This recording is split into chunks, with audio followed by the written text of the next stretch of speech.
bíblica da carta de Romanos, capítulo 7. Libertos da lei. Agora, irmãos, vocês que conhecem a lei, não sabem que ela se aplica apenas enquanto a pessoa vive? Por exemplo, quando uma mulher se casa, a lei a une a seu marido enquanto ele estiver vivo. No entanto, se ele morrer, as leis do casamento já não se aplicarão à mulher. Portanto, enquanto o marido estiver vivo, se ela se casar com outro homem, cometerá adultério. Mas se o marido morrer, ela ficará livre dessa lei e não cometerá adultério ao se casar novamente. Sim, meus irmãos, vocês morreram para o poder da lei quando morreram com Cristo e agora estão unidos com Ele, que foi ressuscitado dos mortos. Como resultado, podemos produzir uma colheita de boas obras para Deus. O que Paulo está nos mostrando é que assim como a mulher, quando o marido morre, ela pode se casar com outro homem, assim também nós morremos para o poder da lei e podemos o quê? Viver de novo, nascer de novo. Como? Nascer no Espírito, matando a nossa natureza humana e focando na nossa natureza daquilo que Deus nos criou para ser. Veja, não existe o evangelho sem a morte. Nós estamos aqui partindo do pressuposto. Se você precisa ressuscitar, alguém que não morreu ressuscita. Eis que é a nossa busca. A busca de quando conhecemos e reconhecemos o sacrifício de Jesus Cristo, nós precisamos também ter essa ressurreição do coração. Mas isso só é possível quando morremos. Porque senão, essas boas obras aqui, as boas obras para Deus, elas deixam de ser reais. E elas vivem o que Paulo fala logo a seguida. Obras pecaminosas, cujo resultado é o quê? A morte. Por quê? Porque elas provêm da nossa natureza humana e não da nossa natureza do novo nascimento em espírito. A semente de Deus colocada em nós, assim como a semente do Espírito Santo foi colocado dentro do ventre de Maria, assim nós, quando vamos para o batismo e morremos para os nossos desejos, nossas vontades, assim o Espírito vem através do sangue de Cristo que nos justificou perante o Pai e nos reconciliou e coloca essa semente lá dentro do nosso espírito que nos dá nova vida em Cristo Jesus. Que coisa mais linda. Continuando aqui, quando éramos controlados pela natureza humana, desejos pecaminosos atuavam dentro de nós, e a lei despertava esses desejos maus, que produziam uma colheita de obras pecaminosas, cujo resultado era a morte.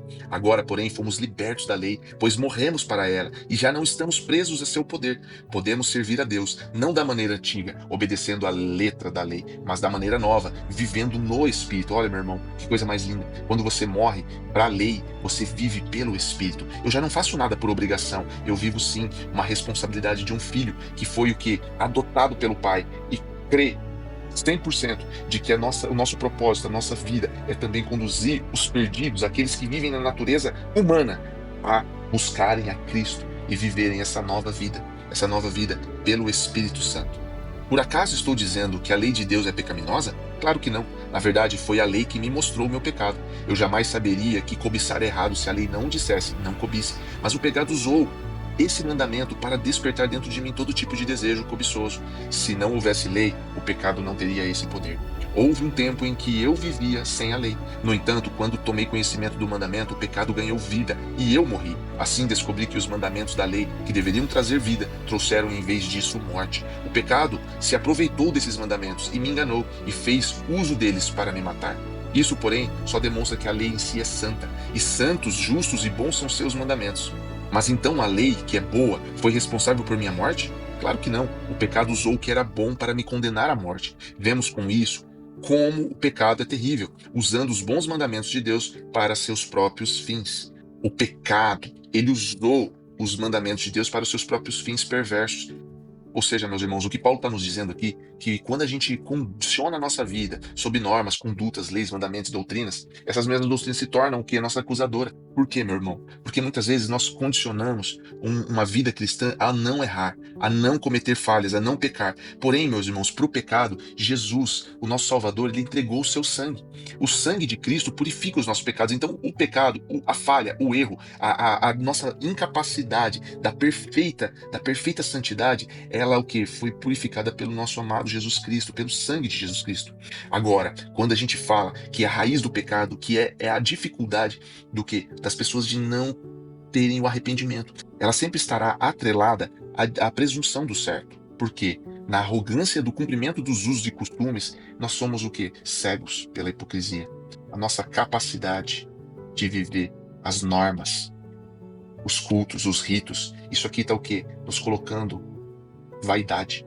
E nós nos tornamos um hipócrita. Por quê? Porque não há ninguém bom. Ou seja, meu irmão, na graça, tudo ou qualquer coisa que te justifique que não seja Jesus Cristo se torna anticristo.